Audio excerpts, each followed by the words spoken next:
हमने जो घचक के पानी पिया था ना, पूरा हुमच के पानी पिया था, लोटा लोटा 2-3 लोटा, तो लोटा लोटा जो पानी पिया था वो पानी आखिर जाता कहाँ है? आपने कभी नोटिस किया है कि जाता कहाँ है? तो देखिए, भोजन के अंदर मॉलिक्यूल्सों का जो अवशोषण होता है वो छोटी आंत में होता है, लेकिन आप लोटवा लोटवा पानी पिए थे ना, उस लोटा के द्वारा पिए गए पानी का अवशोषण। तो दोस्तों, पाचन तंत्र से संबंधित ये पार्ट 3 वीडियो है। इसके पहले हमने ये दोनों वीडियो आपको बना के दे दिया है, और हमने कहा था कि अग्न्याशय की कहानी और छोटी आंत की कहानी, इसके बाद की जितनी कहानी है सब इस वीडियो में बताएंगे। तो आइए दोस्तों, समझते हैं कि छोटी आंत के अंदर पाचन क्रिया कैसे संपूर्ण होती है, कैसे इस अग्न्याशय और छोटी आंत की ग्रंथि से निकलने वाले एंजाइम भोजन के मॉलिक्यूल्स को तोड़ते हैं। ये कहानी इस वीडियो में हम समझने वाले हैं। तो दोस्तों, अग्न्याशय की बात करते हैं। अग्न्याशय जो है एक ग्रंथि है जो अमाशय के जस्ट नीचे होता है, पीले रंग का होता है। इससे पाचन के लिए मुख्य रूप से 4 प्रकार के एंजाइम निकलते हैं, जो कि हमने बोर्ड पर लिख रखा है। तो अग्न्याशयी रस उसको बोलेंगे जो अग्न्याशय से निकलेगा, जिसमें एमाइलेज, लाइपेज और न्यूक्लिएज होगा।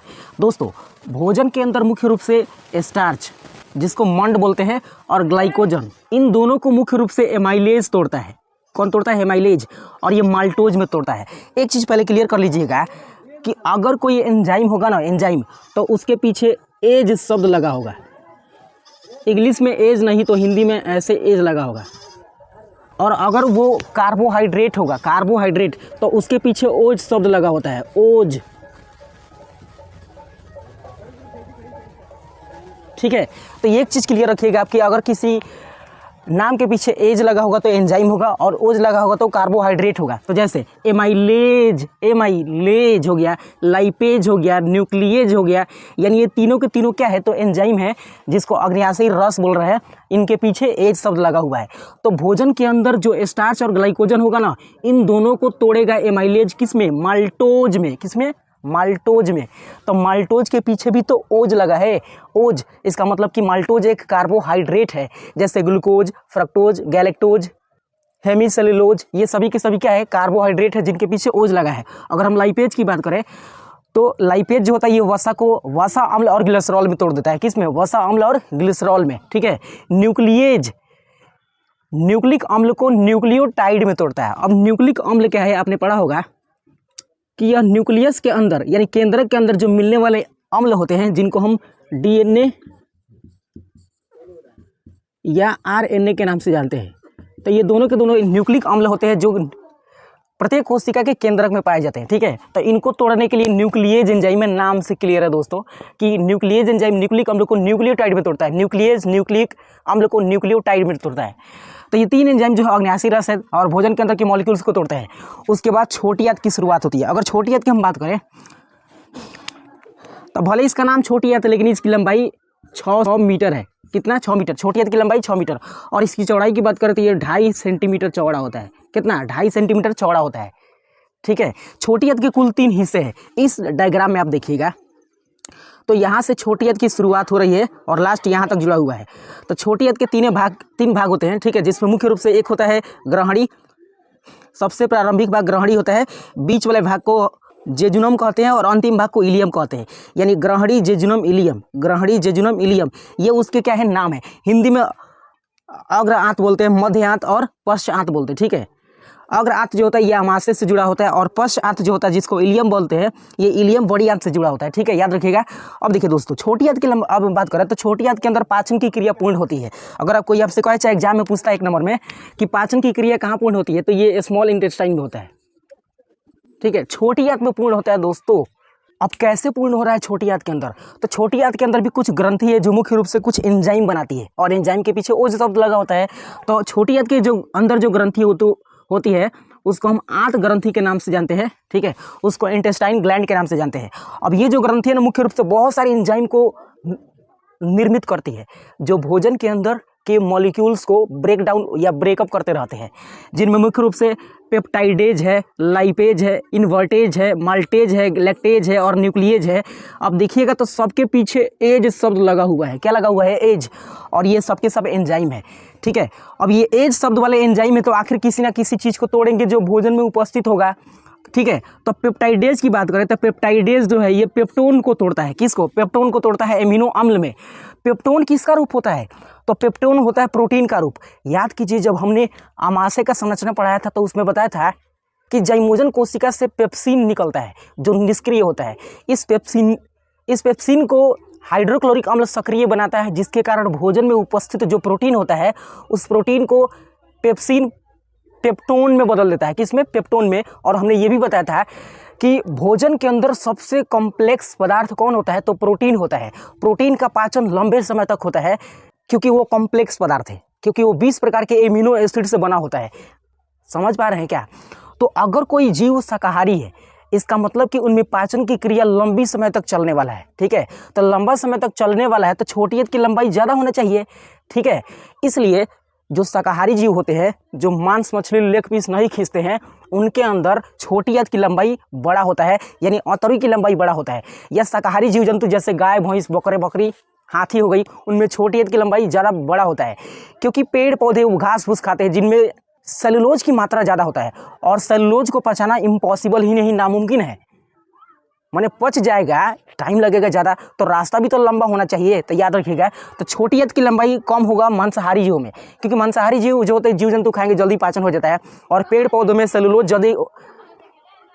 सेलुलोज कॉम्प्लेक्स पदार्थ होता है या प्रोटीन हो गया, उनमें पाचन की क्रिया लंबी समय तक चलने वाले होते हैं। ठीक है, तो याद रखिएगा पेप्टाइडेज जो है ये पेप्टोन किसका रूप था? प्रोटीन का। पेप्टोन प्रोटीन का रूप है जिसको पेप्टाइडेज एमिनो अम्ल में तोड़ देता है।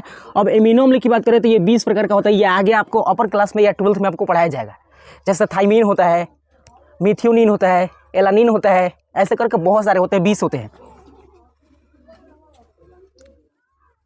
ठीक है, तो अगर आप तेल वाला चीज़ खींच के खा रहे हैं, पूरी या फिर छानल चीज़ खूब खा रहे हैं, ठीक है, जिसमें ऑयली या तेल की मात्रा सबसे अधिक है, चर्बी वाला चीज़ हो गया, ठीक है, तो उन चीज़ को भी तोड़ने के लिए हमारे शरीर में छोटी आंत से, खासकर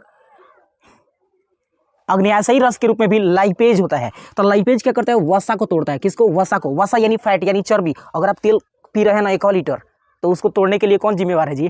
तो उसको तोड़ने के लिए कौन जिम्मेवार है? लाइपेज। तो लाइपेज आखिर वसा को किस में तोड़ता है?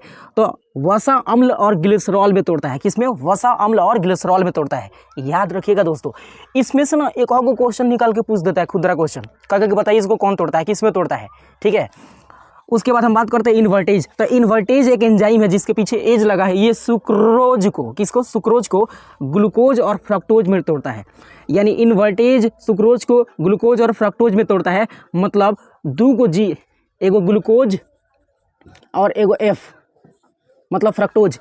यानी ग्लूकोज यानी इन्वर्टेज जो है ना, ये सुक्रोज को जीएफ में तोड़ता है। जीएफ माने ग्लूकोज और फ्रक्टोज, या आप इसको भी याद रख सकते हैं सुई।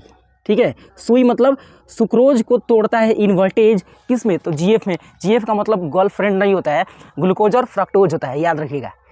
तो जीएफ किससे टूटा है? तो जीएफ टूटा है यहाँ सुक्रोज से, और हम लोग जीएफ का मतलब कुछ और ही समझते हैं ना।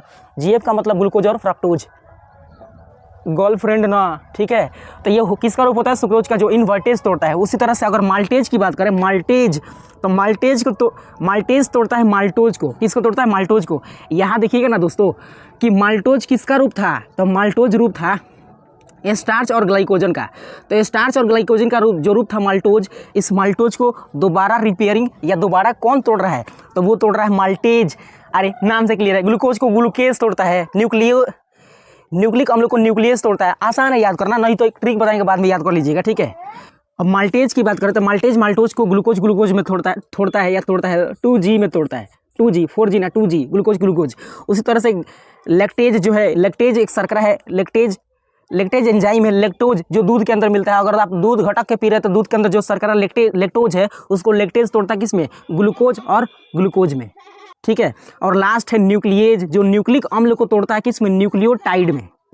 ठीक है, तो इस पूरे चरण में आपने देखा कि सबसे कॉम्प्लेक्स पदार्थ है प्रोटीन, क्योंकि प्रोटीन सबसे पहले पेप्सिनोजेन तोड़ता है पेप्टोन में, और पेप्टोन को पुनः यहाँ तोड़ा जा रहा है किसके द्वारा? तो पेप्टाइडेज के द्वारा, जिसको एमिनो एसिड कह रहे हैं। तो आइए छोटी आंत में ये समझ में आया होगा कि किस तरह से पाचन हो रहा है। तो जब इन सभी पदार्थों का अपघटन यानी विघटन या वियोजन हो जाता है, तो इनका अवशोषण होना जरूरी होता है, खासकर ग्लूकोज का। अवशोषण होता है कहाँ सर? तो अवशोषण की क्रिया इन सभी पदार्थों का छोटी आंत में ही होता है। याद रखिएगा कि भोजन के अंदर जितने भी मॉलिक्यूल्स हैं ना जो हमको ऊर्जा देने वाले हैं, वो ऊर्जा देने वाले सभी मॉलिक्यूल्स, सभी पदार्थों का अवशोषण इसी छोटी आंत में ही होता है। लेकिन अवशोषण करता कौन है ये हमको नहीं पता है, तो हम बताते हैं आपको कि इन सभी पदार्थों का अवशोषण करने वाला एक सूक्ष्म संरचना होता है जिसको हम माइक्रोविलाई कहते हैं। विलाई ना, माइक्रोविलाई, माइक्रोविलाई, ठीक है। तो माइक्रोविलाई के द्वारा ये सभी का होते हैं तो अवशोषण किए जाते हैं। अब देखिए दोस्तों, अवशोषण होकर तो जो ग्लूकोज है या जो एनर्जी का रूप है ना, इन सबको कोशिका तक पहुंचाना जरूरी होता है ताकि श्वसन की क्रिया कोशिका के अंदर पूर्ण हो सके, तभी तो ऊर्जा मिलेगा। कहाँ मिलेगा ऊर्जा? तो अब सर छोटी आंत के अंदर से तो ब्लड में मिला था, कौन लेके गया था? माइक्रोविलाई। लेकिन ब्लड से अब कोशिका तक कौन पहुंचाएगा? तो याद कीजिए, आपको हमने बताया था कि अग्न्याशय ग्रंथि से एक हार्मोन निकलता है जिसका नाम इंसुलिन होता है, और यही इंसुलिन यहाँ पे काम करता है कि जितना भी ये ग्लूकोज, फ्रक्टोज, माल्टोज, गैलेक्टोज है ना, इन सबको पकड़ के और कोशिकाओं तक पहुंचा देता है ताकि कोशिका के अंदर इनका विघटन हो सके, अपघटन हो सके या टूट सके। तो ग्लूकोज, फ्रक्टोज, माल्टोज को कोशिका तक पहुंचाने के लिए ये अग्न्याशय ग्रंथि से निकला हुआ इंसुलिन हार्मोन जिम्मेवार है। ठीक है, ये कहानी याद रखिएगा। आगे जो इंसुलिन का कनेक्शन है ना, चैप्टर 2 में हम पढ़ेंगे श्वसन की क्रिया में, ठीक है, कि कैसे आखिर ग्लूकोज टूटता है तो ऊर्जा प्राप्त होता है, ये कहानी बाद में। उसके बाद शुरू होता है छोटी आंत के बाद बड़ी आंत। नाम है बड़ी आंत लेकिन होता है छोटा। इसके दो भाग होते हैं बड़ी आंत के। सबसे पहले होता है कोलन और दूसरा होता है मलाशय, जिसको हम रेक्टम भी कहते हैं। मलाशय जो होता है ये दो, मतलब कोलन जो होता है ये इसके तीन भाग होते हैं। कितने? तीन। एक होता है असेंडिंग कॉलम, डिसेंडिंग कॉलम और ट्रांसवर्स कॉलम। ये कॉलम तीन प्रकार के होते हैं, मतलब तीन भाग होते हैं इसके मुख्य रूप से। अब दोस्तों, हमने जो घचक के पानी पिया था ना, पूरा हुमच के पानी पिया था, लोटा लोटा, 2-3 लोटा, तो लोटा लोटा जो पानी पिया था वो पानी आखिर जाता कहाँ है? आपने कभी नोटिस किया है कि जाता कहाँ है? तो देखिए, भोजन के अंदर मॉलिक्यूल्सों का जो अवशोषण होता है वो छोटी आंत में होता है, लेकिन आप लोटवा लोटवा पानी पिए थे ना, उस लोटा के द्वारा पिए गए पानी का अवशोषण बड़ी आंत में होता है। यानी जल का अवशोषण कहाँ होता है? तो बड़ी आंत में होता है।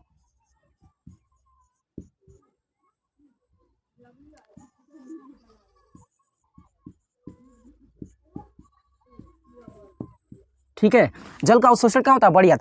तो बड़ी आंत में जल का अवशोषण करता कौन है? तो यहाँ पर भी सेम कंडीशन है कि विलाई पाए जाते हैं। क्या पाए जाते हैं? विलाई, माइक्रोविलाई, या जिनको हम सूक्ष्म रसांकुर कहते हैं, वही अवशोषित करते हैं। ठीक है, तो कोलन के 3 भाग हो गए, और कोलन के सबसे अंतिम भाग को यहाँ पर जो इतना आपको दिख रहा है, इसको हम रेक्टम कहते हैं, या इसी को मलाशय कहा जाता है, जैसे कि हमने यहाँ पे बताया। और मलाशय का सबसे अंतिम भाग को हम गुदा द्वार कहते हैं, जहाँ से अपशिष्ट पदार्थों का शरीर से क्या होता है? तो निष्कासन होता है। याद रखिएगा ये कहानी, ठीक है। अब देखिए, छोटी आंत और बड़ी आंत के जोड़ पर एक सबसे महत्वपूर्ण ऑर्गन था पहले, लेकिन अब नहीं है। उस ऑर्गन्स का नाम है अपेंडिक्स। ये मानव के अंदर एक अवशेषी अंग है। तो आपसे प्रश्न पूछा जाएगा कि अपेंडिक्स या फिर मानव के अंदर पाचन तंत्र से संबंधित कौन सा एक अवशेषी अंग है? तो उसका नाम है अपेंडिक्स। तो आज के सेशन में हमने खत्म किया पाचन तंत्र की संपूर्ण कहानी मेरी जुबानी। अब चैप्टर 2 जो है श्वसन से संबंधित है, जो इससे कनेक्टेड है, तो उसको नेक्स्ट वीडियो में प्रोवाइड करेंगे। तो मिलते हैं इसी के साथ किसी अदर वीडियो में। तब तक के लिए take care of your self.